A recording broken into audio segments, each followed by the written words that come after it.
Good afternoon. My name is Krista, and I will be your conference operator today. At this time, I would like to welcome everyone to the Meta First Quarter Earnings Conference Call.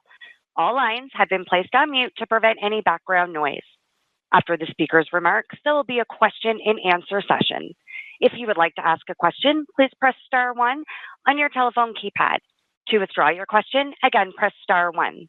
We ask that you limit yourself to one question, and this call will be recorded. Thank you very much. Kenneth Dorell, Meta's Director of Investor Relations, you may begin. Thank you. Good afternoon and welcome to Meta's First Quarter 2025 Earnings Conference Call. Joining me today to discuss our results are Mark Zuckerberg, CEO, and Susan Li, CFO.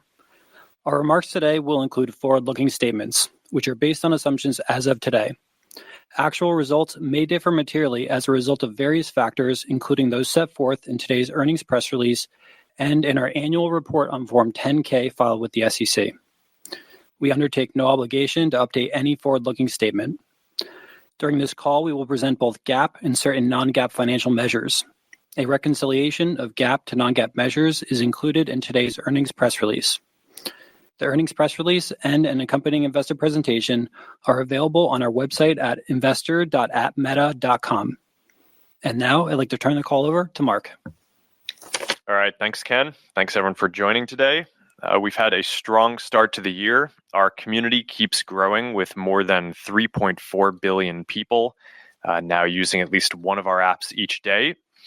Our business is also performing very well. And I think we're well positioned to navigate the macroeconomic uncertainty. The major theme right now, of course, is how AI is transforming everything we do.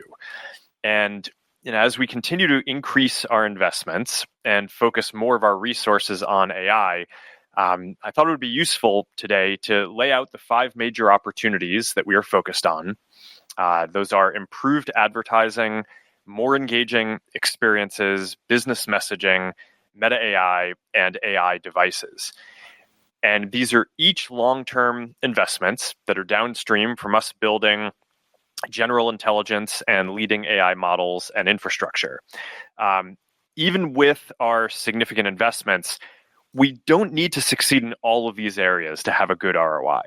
But if we do, then I think that we will be wildly happy with the investments that we are making. The first opportunity is improved advertising.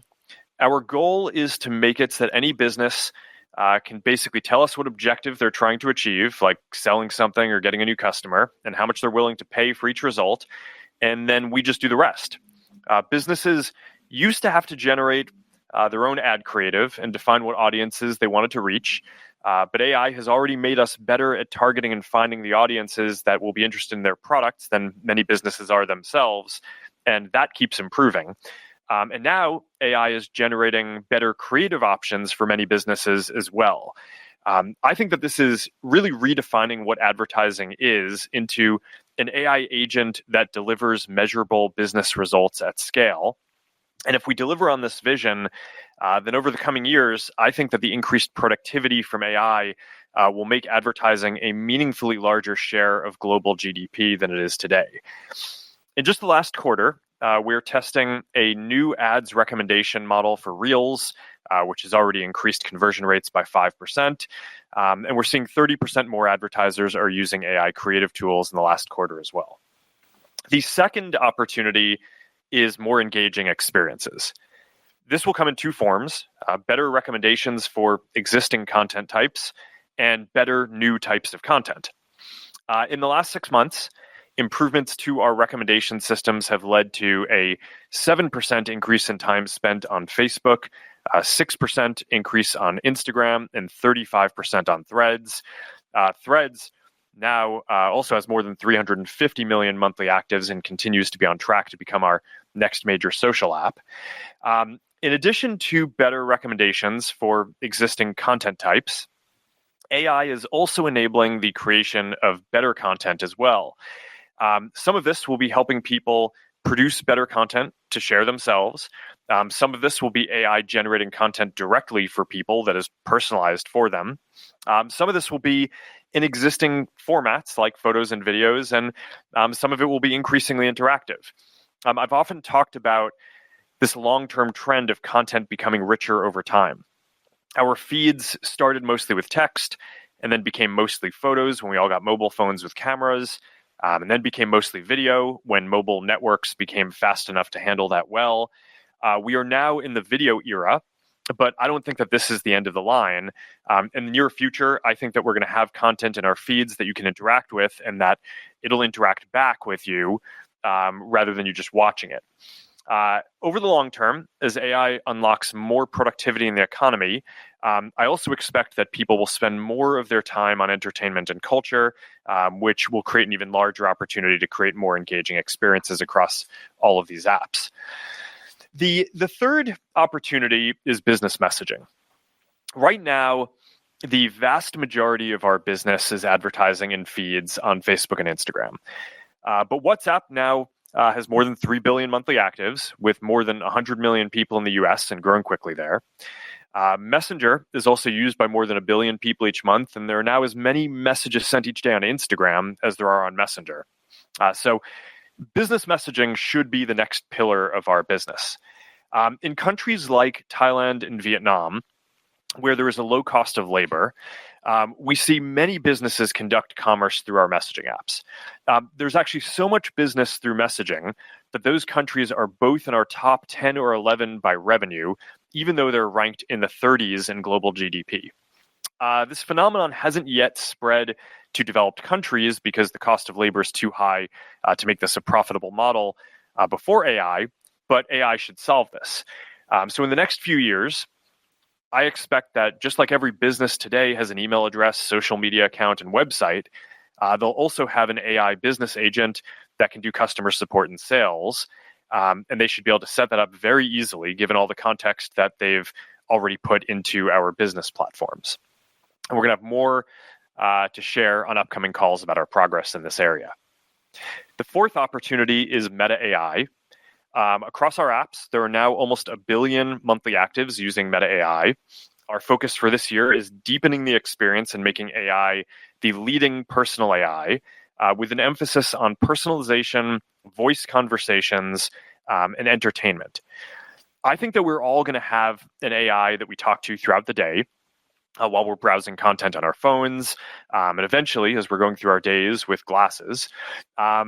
And I think that this is going to be one of the most important and valuable services that has ever been created. In addition to building Meta AI into our apps, we just released our first Meta AI standalone app. It is personalized, so you can talk to it about interests that you've shown while browsing Reels or different content across our apps. And we built a social feed into it, so you can discover entertaining ways that others are using Meta AI. And initial feedback on the app has been good so far. Over time, I expect that the business opportunity for Meta AI to follow our normal product development playbook. First, we build and scale the product. And then once it is at scale, then we focus on revenue. In this case, I think that there will be a large opportunity to show product recommendations or ads, as well as a premium service for people who want to unlock more compute for additional functionality or intelligence. But I expect that we're going to be largely focused on scaling and deepening engagement for at least the next year before we'll really be ready to start building out the business here. The fifth opportunity is AI devices, which is increasingly how we are thinking about our work on the next generation of computing platforms.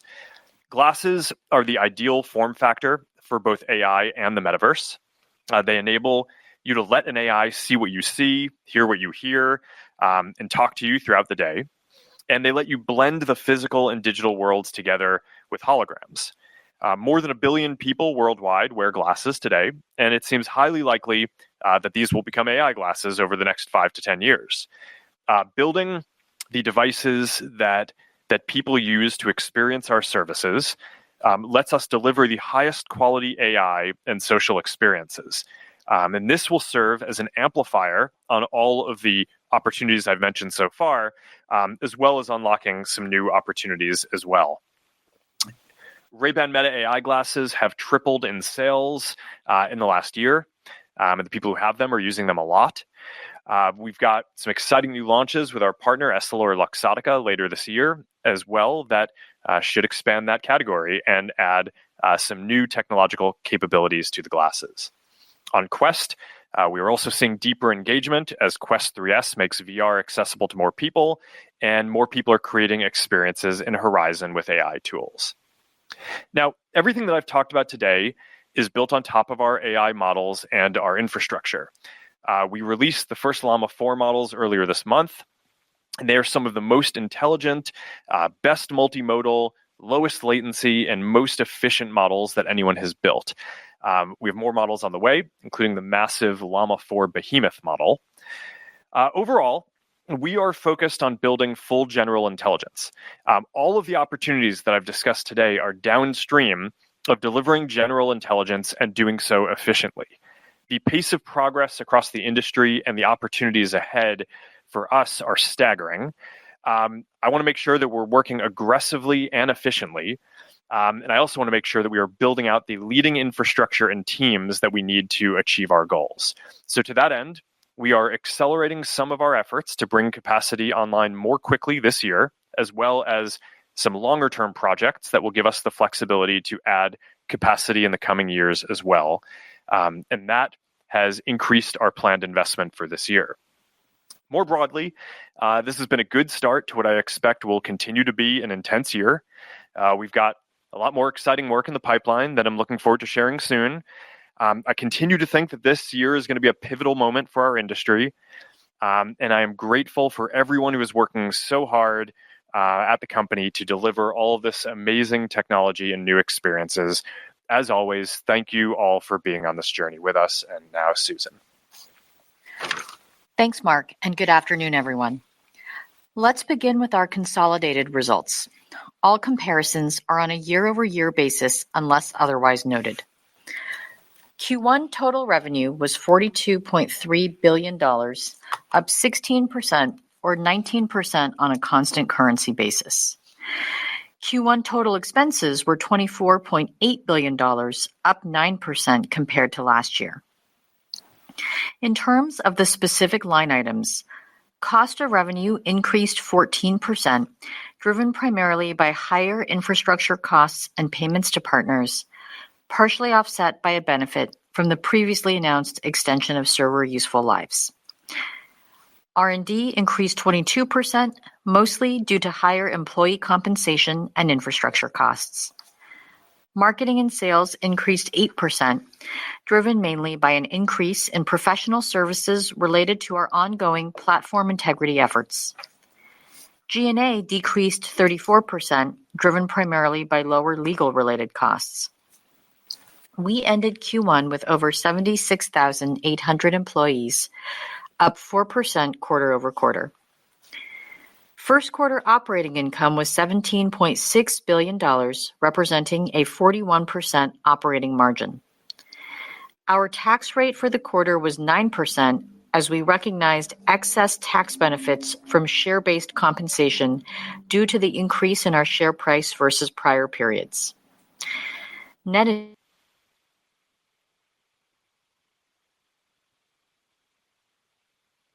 expenditures, including principal payments on finance leases, were $13.7 billion, driven by investments in servers, data centers, and network infrastructure.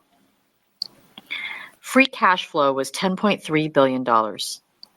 We repurchased $13.4 billion of our Class A common stock and paid $1.3 billion in dividends to shareholders, ending the quarter with $70.2 billion in cash and marketable securities and $28.8 billion in debt.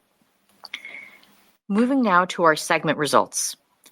I'll begin with our Family of Apps segment.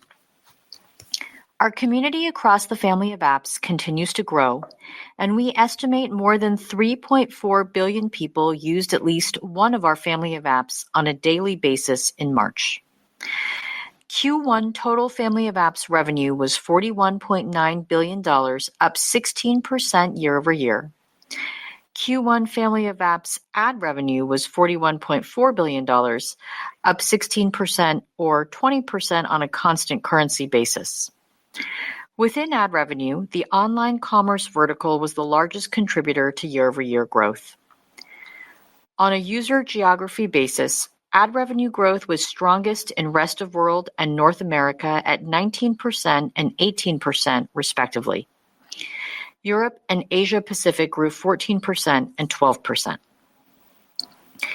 In Q1, the total number of ad impressions served across our services increased 5%, and the average price per ad increased 10%. Impression growth was mainly driven by Asia Pacific. Pricing growth benefited from increased advertiser demand, in part driven by improved ad performance. This was partially offset by impression growth, particularly from lower monetizing regions and surfaces. Family of Apps other revenue was $510 million, up 34%, driven mostly by business messaging revenue growth from our WhatsApp business platform, as well as Meta Verified subscriptions. We continue to direct the majority of our investments toward the development and operation of our Family of Apps. In Q1, Family of Apps expenses were $20.1 billion, representing 81% of our overall expenses. Family of Apps expenses were up 10%, mainly due to growth in employee compensation and infrastructure costs, which were partially offset by lower legal-related expenses. Family of Apps operating income was $21.8 billion, representing a 52% operating margin. Within our Reality Labs segment, Q1 revenue was $412 million, down 6% year-over-year due to lower Meta Quest sales, which were partially offset by increased sales of Ray-Ban Meta AI glasses. Reality Labs expenses were $4.6 billion, up 8% year-over-year, driven primarily by higher employee compensation. Reality Labs operating loss was $4.2 billion. Turning now to the business outlook.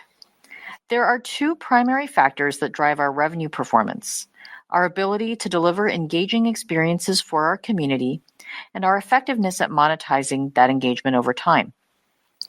On the first, we're focused both on enhancing our core Family of Apps today and building the next generation of devices and experiences through Reality Labs. I'll start with our Family of Apps. In the first quarter, we saw strong growth in video consumption across both Facebook and Instagram, particularly in the US, where video time spent grew double digits year-over-year. This growth continues to be driven primarily by ongoing enhancements to our recommendation systems, and we see opportunities to deliver further gains this year. We're also progressing on longer-term efforts to develop innovative new approaches to recommendations. A big focus of this work will be on developing increasingly efficient recommendation systems so that we can continue scaling up the complexity and compute used to train our models while avoiding diminishing returns. There are promising techniques we're working on that will incorporate the innovations from LLM model architectures to achieve this. Another area that is showing early promise is integrating LLM technology into our content recommendation systems. For example, we're finding that LLM's ability to understand a piece of content more deeply than traditional recommendation systems can help better identify what is interesting to someone about a piece of content, leading to better recommendations. We began testing using Llama in Threads recommendation systems at the end of last year, given the app's text-based content, and have already seen a 4% lift in time spent from the first launch. It remains early here, but a big focus this year will be on exploring how we can deploy this for other content types, including photos and videos. We also expect this to be complementary to Meta AI, as it can provide more relevant responses to people's queries by better understanding their interests and preferences through their interactions across Facebook, Instagram, and Threads. Earlier this year, we began testing the ability for Meta AI to better personalize its responses by remembering certain details from people's prior queries and considering what that person engages with on our apps. We are already seeing this lead to deeper engagement with people we've rolled it out to, and it is now built into Meta AI across Facebook, Instagram, Messenger, and our new standalone Meta AI app in the US and Canada. We're also continuing to focus on helping people connect over content. In Q1, we launched a new experience on Instagram in the US that consists of a feed of content your friends have left a note on or liked, and we're seeing good results.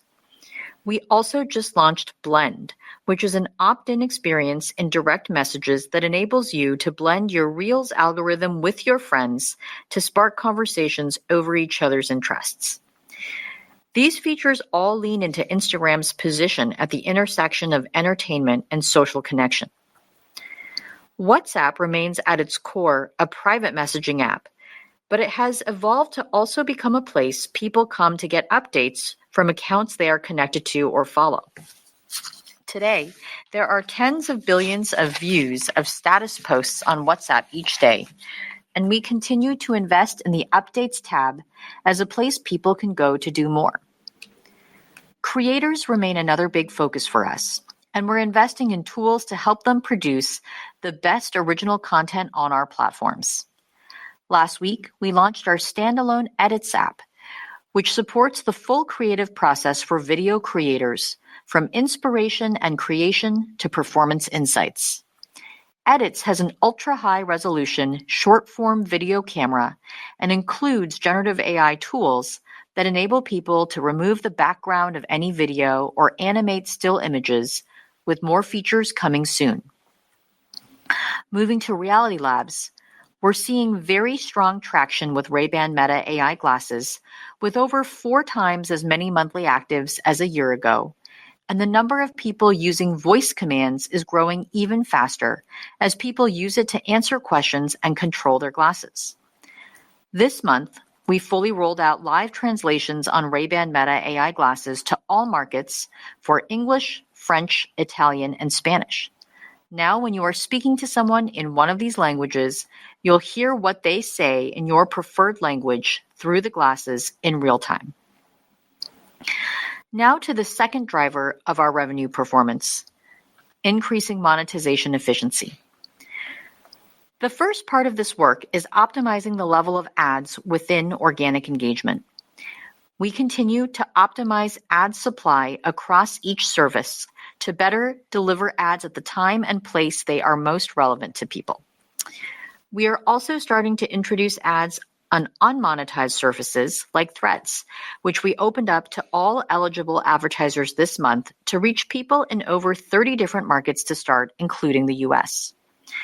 As we do for any newly monetized service, we expect to gradually ramp ad supply as we optimize the ad formats and ensure they feel native to the app.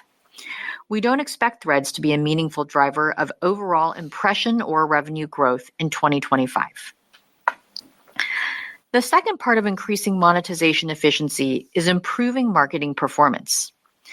We're continuing to improve our ad systems by developing new modeling technologies to more efficiently predict the right ad to show. In Q1, we introduced our new Generative Ads Recommendation Model, or GEM, for ads ranking. This model uses a new architecture we developed that is twice as efficient at improving ad performance for a given amount of data and compute. This efficiency gain enabled us to significantly scale up the amount of compute we use for model training, with GEM trained on thousands of GPUs, our largest cluster for ads training to date. We began testing the new model for ads recommendations on Facebook Reels earlier this year and have seen up to a 5% increase in ad conversions. We're now rolling it out to additional surfaces across our apps. On the ads product side, we're seeing continued momentum with our Advantage Plus suite of AI-powered solutions. We've been encouraged by the initial tests of our streamlined campaign creation flow for sales, app, and lead campaigns, which starts with Advantage Plus turned on from the beginning for advertisers. In April, we rolled this out to more advertisers and expect to complete the global rollout later this year. We're also seeing strong adoption of Advantage Plus Creative. This week, we are broadening access of video expansion to Facebook Reels for all eligible advertisers enabling them to automatically adjust the aspect ratio of their existing videos by generating new pixels in each frame to optimize their ads for full screen surfaces. We also rolled out image generation to all eligible advertisers, and this quarter, we plan to continue testing a new virtual try-on feature that uses GenAI to place clothing on virtual models, helping customers visualize how an item may look and fit. Last, we continue to evolve our ads platform to drive results that are optimized for each business's objectives and the way they measure value. One example of this is our incremental attribution feature, which enables advertisers to optimize for driving incremental conversions, or conversions we believe would not have occurred without an ad being shown. We're seeing strong results in testing so far, with advertisers using incremental attribution in tests, seeing an average 46% lift in incremental conversions compared to their business-as-usual approach. We expect to make this available to all advertisers in the coming weeks. Next, I would like to discuss our approach to capital allocation. Our primary focus remains investing capital back into the business, with infrastructure and talent being our top priorities. Starting with headcount, our hiring continues to be targeted at technical roles within our company priorities. In the first quarter, the significant majority of the roughly 2,800 employees we added were to support our priorities of monetization, infrastructure, generative AI, regulation and compliance, and Reality Labs. On infrastructure, we have two primary focuses to meet the growing compute needs of our services and AI initiatives. The first way is by significantly scaling up our infrastructure footprint. Our capex growth this year is going toward both generative AI and core business needs, with the majority of overall capex supporting the core. We expect the significant infrastructure footprint we are building will not only help us meet the demands of our business in the near term, but also provide us an advantage in the quality and scale of AI services we can deliver. We continue to build this capacity in a way that grants us maximum flexibility in how and when we deploy it to ensure we have the agility to react to how the technology and industry develop in the coming years. The second way we're meeting our compute needs is by increasing the efficiency of our workloads. In fact, many of the innovations coming out of our ranking work are focused on increasing the efficiency of our systems. This emphasis on efficiency is helping us deliver consistently strong returns from our core AI initiatives. For example, we shared on the Q3 2024 call that improvements to our AI-driven feed and video recommendations drove a roughly 8% lift in time spent on Facebook and a 6% lift on Instagram over the first 9 months of last year. Since then, we've been able to deliver similar gains in just 6 months' time, with improvements to our AI recommendations delivering 7% and 6% time spent gains on Facebook and Instagram, respectively.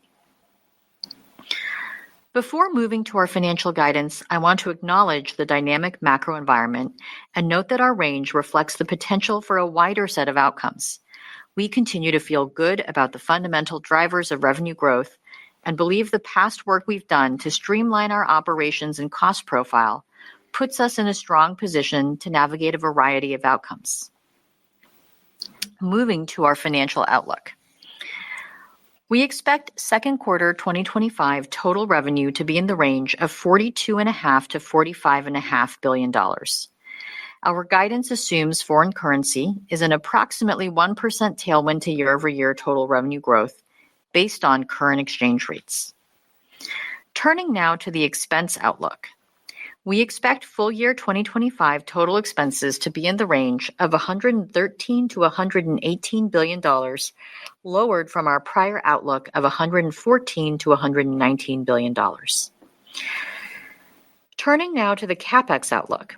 We anticipate our full year 2025 capital expenditures, including principal payments on finance leases, will be in the range of $64 to $72 billion. Increased from our prior outlook of $60 to $65 billion. This updated outlook reflects additional data center investments to support our AI efforts, as well as an increase in the expected cost of infrastructure hardware. The majority of our capex in 2025 will continue to be directed to our core business. On to tax. Absent any changes to our tax landscape, we expect our full year 2025 tax rate to be in the range of 12 to 15%. In addition, we continue to monitor an active regulatory landscape, including legal and regulatory headwinds in the EU and the US that could significantly impact our business and our financial results. The European Commission recently announced its decision that our subscription for no ads model is not compliant with the DMA. Based on feedback from the European Commission in connection with the DMA, we expect we will need to make some modifications to our model, which could result in a materially worse user experience for European users and a significant impact to our European business and revenue as early as the third quarter of 2025. We will appeal the Commission's DMA decision, but any modifications to our model may be imposed before or during the appeal process. In closing, this was another solid quarter for our business. We believe the investments we're making across our company priorities will position us well in the coming years to continue delivering engaging services for our community, compelling results for advertisers, and strong business performance. With that, Krista, let's open up the call for questions. Thank you. We will now open the lines for a question and answer session. To ask a question, please press star 1 on your touch-tone phone. To withdraw your question, again, press star 1. Please limit yourself to one question. Please pick up your handset before asking your question to ensure clarity. If you are streaming today's call, please mute your computer speakers. And your first question comes from the line of Brian Nowak with Morgan Stanley. Please go ahead. Great. Thanks for taking my questions. I have two. The first one's on Llama. Mark, the LLM landscape continues to sort of evolve and be somewhat competitive. Can you sort of talk us through some of the key areas of advancement you are most focused on and excited about as we sort of think about Behemoth and next versions of Llama to come? And then the second one on Meta AI, almost 1 billion users globally. Any help on sort of how you're seeing US traction there and the types of recurring user behaviors that you're seeing in the early Meta AI use cases? Thanks. Sure. I can talk about the LLMs. On the Meta AI usage, I'm not sure if we have more stats to share on that now. Yeah, it's. I mean, I'll defer to Susan on if there's anything that we're ready on that. On the LLM, yeah, there's a lot of progress being made in a lot of different dimensions, and the reason why we want to build this out is one is that we think it's important that for kind of how critical this is for our business that we sort of have control of our own destiny and are not depending on another company for something so critical. But two, we want to make sure that we can shape the development to be optimized for our infrastructure and the use cases that we want. So to that end, Llama 4, the shape of the model with 17 billion parameters per expert was designed specifically for the infrastructure that we have in order to provide low latency experience to be voice optimized. One of the key things, if you're having a voice conversation with AI, is it needs to be low latency. So that way, when you're having a conversation with it, there's a large gap between when you stop speaking and it starts. So everything from the shape of the model to the research that we're doing to the techniques that go into it are kind of fit into that. Similarly, another thing that we focused on was context window length. And, in some of our models, we're industry leading on context window length. And part of the reason why we think that that's important is because we're very focused on providing a personalized experience. And there are different ways that you can put personalization context into an LLM, but one of the ways to do it is to include some of that context in the context window, and having a long context window that can incorporate a lot of the background that a person has shared across our apps is one way to do that. So that's like, it kind of is giving you a flavor of the products that we're trying to build, and then some specific technical architecture decisions and research prioritization that we basically have made in order to deliver the specific experience that we're going for. I could go on and add a lot more. The reason, I think it's also very important to deliver big models like Behemoth, not because we're going to end up serving them in production, but because of the technique of distilling from larger models, right? The Llama 4 models that we've published so far, and the ones that we're using internally, and some of the ones that we'll build in the future, are basically distilled from the Behemoth model in order to get the 90-95% of the intelligence of the large model in a form factor that is much lower latency and much more efficient. So these things are all very important. Obviously, we wouldn't be able to do that kind of distillation from other closed models. So that kind of gives you a flavor for how we're thinking about the development of this, and then of course the models and the infrastructure that we're building out power all of the opportunities that I mentioned before. Brian, I'm happy to answer your second question about Meta AI. The top use case right now for Meta AI from a query perspective is really around information gathering, as people are using it to search for and understand and analyze information, followed by social interactions from, ranging from casual chatting to more in-depth discussion or debate. We also see people use it for writing assistance, interacting with visual content, seeking help. And we see people engage with Meta AI from several different entry points. WhatsApp continues to see the strongest Meta AI usage across our family of apps. Most of that WhatsApp engagement is in one-on-one threads, followed by Facebook, which is the second largest driver of Meta AI engagement, where we're seeing strong engagement from our Feed Deep Dives integration that lets people ask Meta AI questions about the content that's recommended to them. And we're obviously excited about the launch of the Meta AI standalone app. Your next question comes from the line of Eric Sheridan with Goldman Sachs. Please go ahead. Thanks so much for taking the question. Maybe following up on Brian's question and coming at it from a different angle, and appreciate the color on the use cases you're seeing today for Meta AI.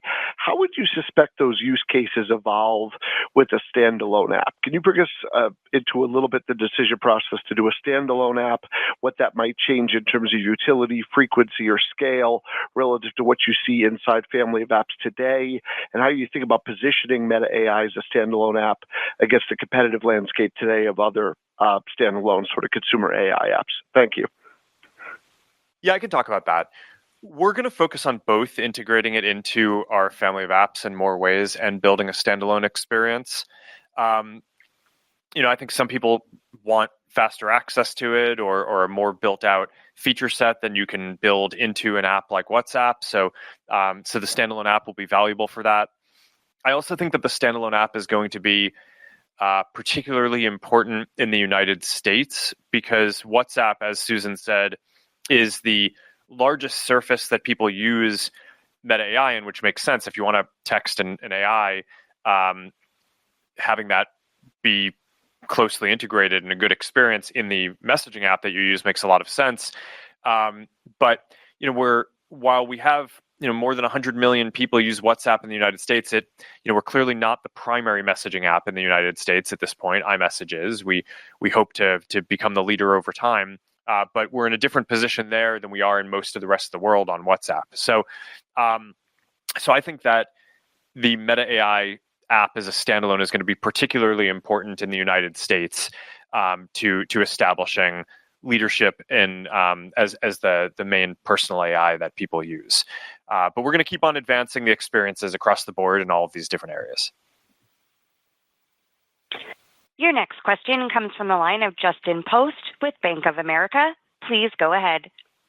Great. Thank you. A couple questions. Just on the guide in the second quarter, there are reports of potential, supply issues in e-commerce. How you thought about that in the guide and maybe how you're thinking about it for the back half.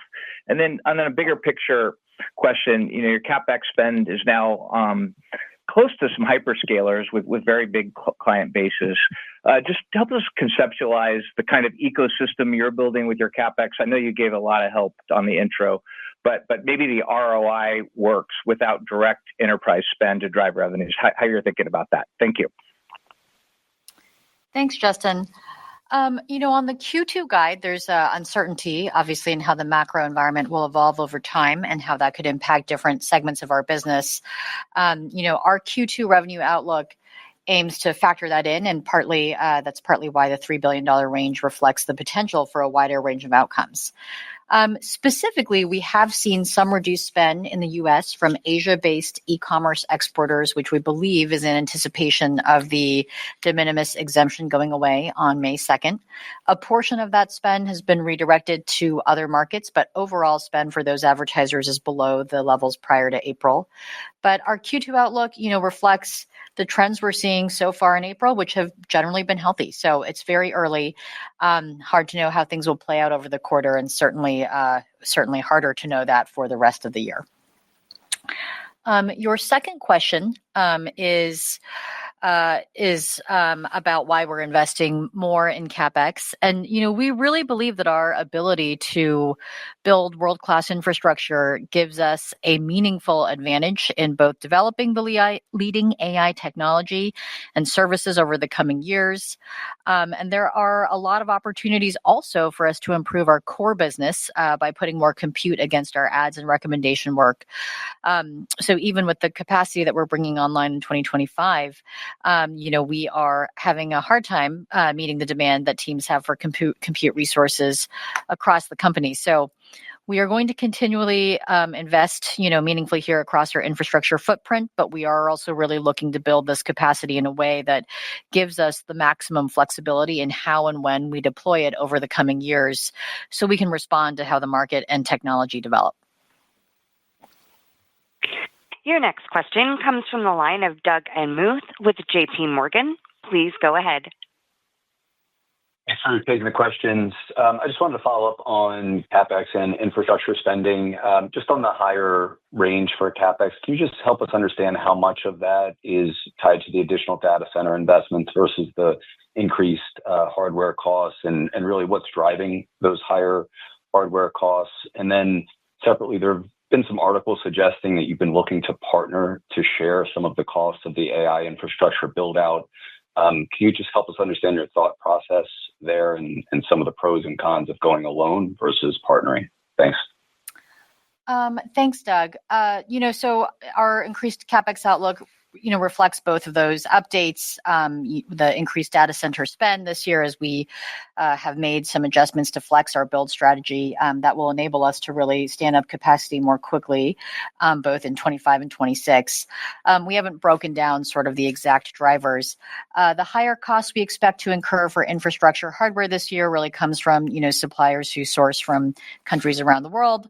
And there's just a lot of uncertainty around this given the ongoing trade discussions. And so that is both reflected in the wider range that we are giving. And we're also working on, on our end on mitigations by optimizing our supply chain. And our outlook is really trying to reflect our best understanding of the potential impact this year, across all of that uncertainty. On the second part of your question, we are, we're pleased to have partners investing alongside us and bringing Llama to market, like AWS and Azure, who are helping us host Llama. We're always looking for opportunities to continue deepening or expanding those partnerships, but we are funding the infrastructure that is being used to train Llama, and we don't have any expectation that that will change at this point. Your next question comes from the line of Mark Shmulik with Bernstein. Please go ahead. Yes, thanks for taking the questions. Mark, in your conversation last night with Satya, I think you both discussed a bit around, kind of the portion of code being written internally by AI. Kind of back to some of your previous comments around, this being a year where we might see AI kind of the place of a mid-level engineer. With the world evolving so quickly, can you share some places where you've seen strong traction there? And, are we progressing kind of faster, slower, or as you expected towards this milestone? And then, Susan, with the expense guidance coming down just a touch, how should we think about just the overall cadence of expected spending, really as it relates to kind of core business performance and the realities of the day-to-day world we're living in? Thank you. I can talk about the coding agent work. I don't think that there's been any real change in our prediction for the timing of this. So I'd say it's basically still on track for something around a mid-level engineer kind of starting to become possible sometime this year, scaling into next year. So I'd expect that, by the middle to end of next year, AI coding agents are going to be doing a substantial part of AI research and development. So we're focused on that.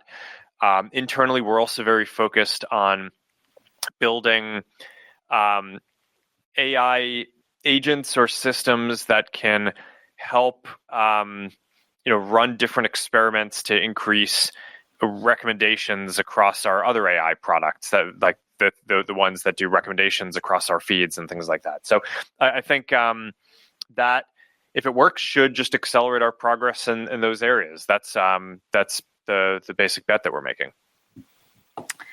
Your second question about our lowered expense outlook, really we are 4 months into the year. The lowered outlook reflects more refined forecasts, including updated expectations for both employee compensation as well as some other non-headcount related operating expenses this year.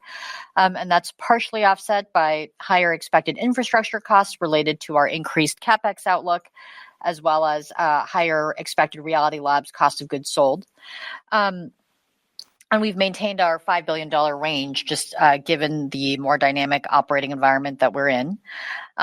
And what I would say is, our investment posture today reflects, the significant opportunities that we see across each of the company and priorities that we're investing in this year. We will obviously continue evaluating depending on how macro conditions more broadly evolve. But we really feel like these are big strategic priorities for us and are critical for us to continue investing in.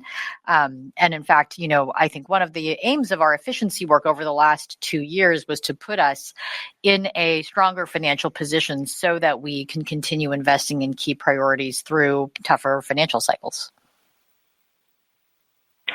Your next question comes from the line of Ross Sandler with Barclays. Please go ahead. Great.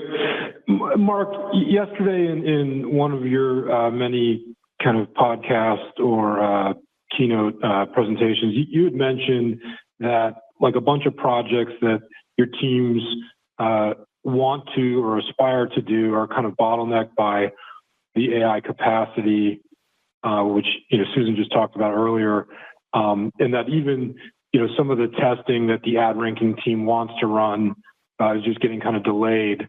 So I guess looking out either this year, next year, whenever, when do you kind of see some of this constraint being eased back? And more broadly, we're kind of 3 years past the IDFA impact your business. So where do you think we are in terms of just the overall improvements to the ad ranking system, the ROI that you guys are able to deliver, and like what inning are we in on that, in your opinion? Thank you very much. I can take a shot at both of those, and Mark, you can obviously chime in. On the first question, the capacity landscape we are in is pretty dynamic, both in terms of the many moving parts in terms of us bringing capacity online, but also in terms of the demand from different product groups in our company, whether they are in the Gen AI teams or whether they're doing more of the core AI work around ranking and recommendations. So both the supply and demand, are quite fluid. And so we don't have a sort of fixed answer in terms of, when we expect that that we will sort of have enough supply to meet all demand. But that's something that we are working very hard to alleviate, and it's part of why we accelerated bringing more data center space online this year. And also, we're very focused on increasing the efficiency of our workloads over the course of the year. On your second question about, ads performance, ads ranking, we have invested for many years and continue to invest in driving ad performance improvements. Year-over-year conversion growth remains strong. And in fact, we continue to see conversions grow at a faster rate than ad impressions in Q1, so reflecting increased conversion rates. And, ads ranking and modeling improvements are a big driver of overall performance gains. We have a lot of innovations in model architecture in both the ads retrieval and ranking stages of the ads delivery process to serve more relevant ads to people. We talked about the introduction of the new GEM ads recommendation model in Q1. And we have talked about some of the prior model architecture improvements like Lattice and Andromeda in past quarters. For us, we really, believe first and foremost that advertising is a relative performance game. That's especially important for us because the vast majority of our business is direct response advertising. So we feel good about how the prior investments are paying off, and we continue to invest in a lot of different work to constantly improve our ads ranking and recommendations performance. Your next question comes from the line of Kenneth Grabowski with Wells Fargo. Please go ahead. Thank you so much. Two for me, please. First, maybe Mark, how should we think about the timing of AI capabilities necessary to drive WhatsApp for Business adoption in higher labor cost labor markets?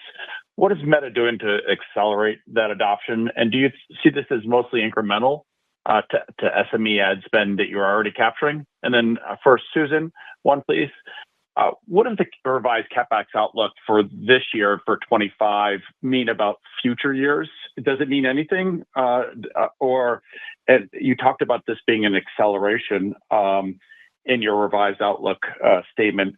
Should we think about this as a new starting point to think about 26 and beyond, or should we just start fresh in 26 and think about the needs and capacity at that point? Thank you.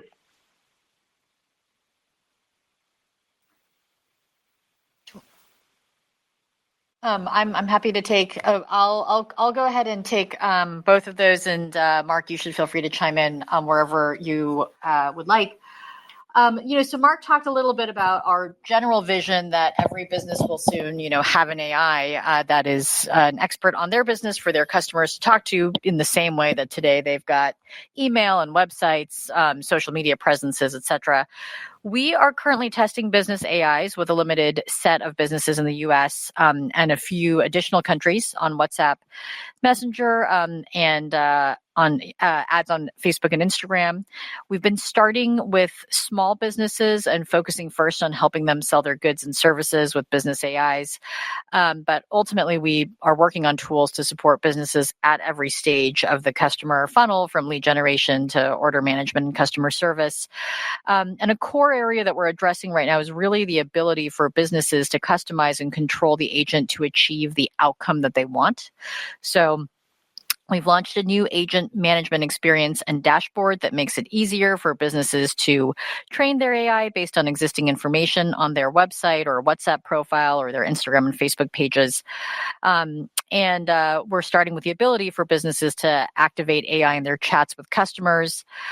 We are also testing business AIs on Facebook and Instagram ads that you can ask about product and return policies or assist you in making a purchase within our in-app browser. So again, the ultimate vision is to build an experience that serves customers across all of these different services and apps.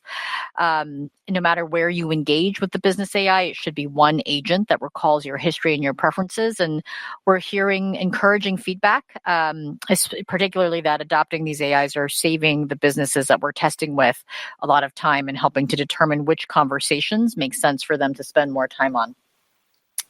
And then your second question, right, was about 2026 capex. Infrastructure, as I alluded to earlier, just is a very dynamic planning area, given the continued advances in AI. And also for us, the fact that we continue to find a lot of good use cases to put capacity toward in our core AI ranking and recommendations work. So I would say it's too early to discuss plans beyond 2025.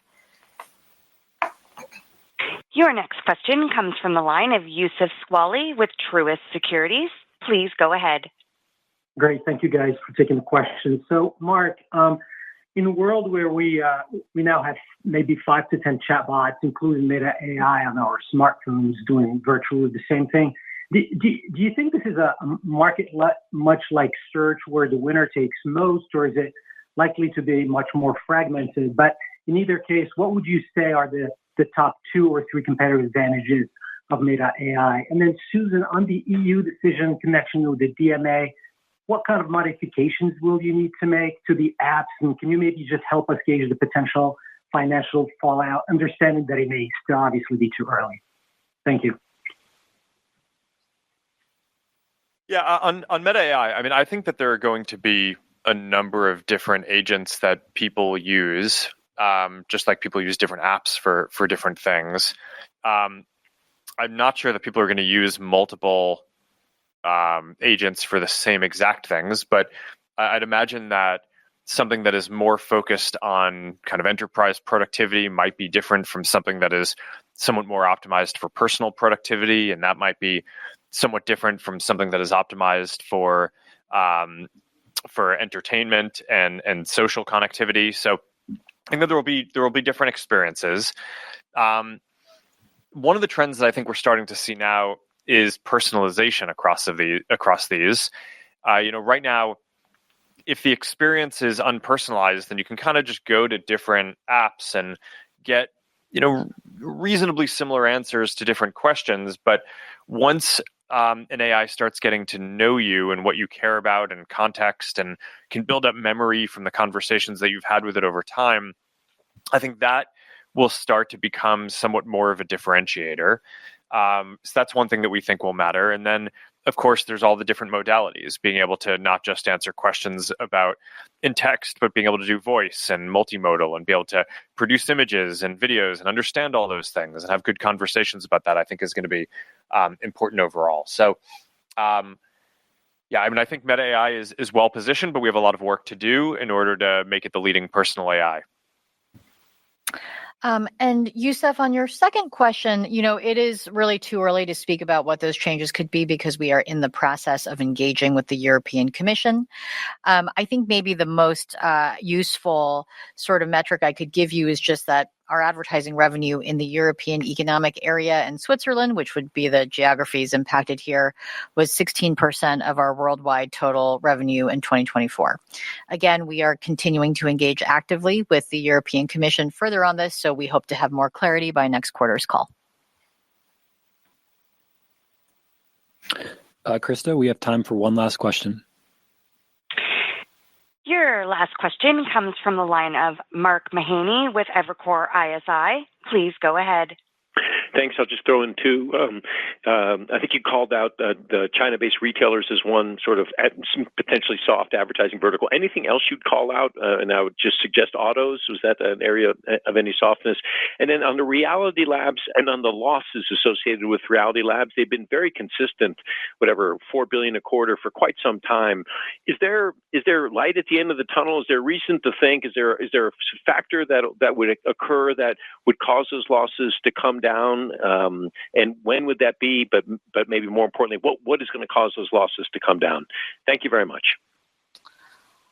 Mark, let me take your first question about other verticals.